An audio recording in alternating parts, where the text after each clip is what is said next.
ქართული ანბანის ასოთა მოხაზულობა, ინდივიდუალური ხელწერა და იდეა, რომელიც კომპიუტერის ეპოქაში მხედრული დამწერლობის მრავალფეროვნებას და მის განვითარებას უწყობს ხელს. ხელნაწერთა ეროვნულ ცენტრში ქართველ კალიგრაფთა კონკურსის დასკვნითი ტური გაიმართა. ყველა ამ საკონკურსო კატეგორიაში ბრუნდება 3 ძირითადი გამარჯვებული, მაგრამ ფინალში ჟური ცდილობს, რომ საყურადღებო ნამუშევარი არც ერთი არ დარჩეს საგანგებო პრიზით აღნიშნის გარეშე. ამიტომ ჩვენ გვყავს პარტნიორები სამთავრობო, არასამთავრობო კერძო სექტორიდან და ვცდილობთ, რომ რაღაცა პრიზის სახით აღნიშნოთ საინტერესო ნაწერები. ერთმანეთისგან სრულიად განსხვავებული მოყვანილობა, მოხაზულობა და შესრულების ტექნიკა.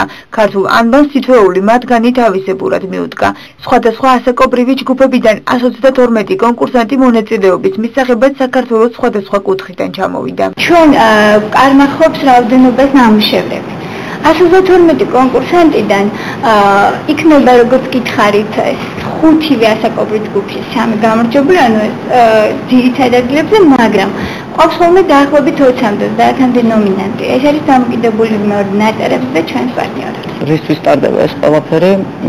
ალბათ საერთო ჩვენი საზოგადო პრობლემიდან გამომდინარე, სამწუხაროდ და კომპიუტერული სამყაროს ნაწილი გახდა საქართველოს და ბავშვებმა და განსაკუთრებით ალბათ მოზარდებზეა საუბარი, რადგან კალიგრაფია როგორც ასეთი, როგორც ხელოვნების ნიმუში, როგორც ხელოვნების დარგი იკარგება.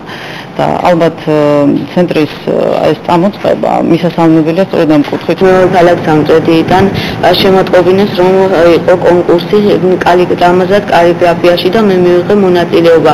3 კატეგორია იყო და მეორე კატეგორიაზე ვარ ახლა და შემდეგ ჟიური უკვე შეამოწმებს ჩვენს კალიგრაფიას და იქნება შეფასება. უკვე მესამე წელია ხელნაწერთა ეროვნული ცენტრი საქართველოს კათოლიკოს პატრიარქის, მცხეთა თბილისის მთავარეპისკოპოსის და ბიჭვინთისა და ცხუმ-აფხაზეთის მიტროპოლიტის, უწმიდესისა და უნეტარესის, ილია მეორის ლოცვა-კურთხევით ქართველ კალიგრაფთა კონკურსს აცხადებს. მონაწილეთა რაოდენობა კი ხელმძღვანელობის თქმით ყოველწლიურად უფრო მასშტაბურ ხასიათს იღებს. დაინტერესებას რაც ეხება, ვფიქრობ, დაინტერესება არის და თანაც არის მზარდი.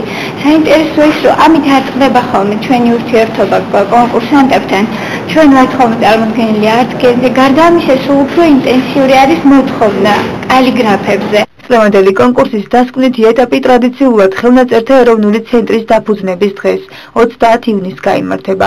ღონისძიებაზე გამარჯვებულები სხვადასხვა ასაკობრივ ჯგუფებში გამოვლინდებიან და მათ კონკურსისთვის დაწესებული პრიზები გადაეცემათ. დაჯილდოების ცერემონიალთან ერთად თვის ბოლოს მათი ნამუშევრების გამოფენაც მოეწყობა.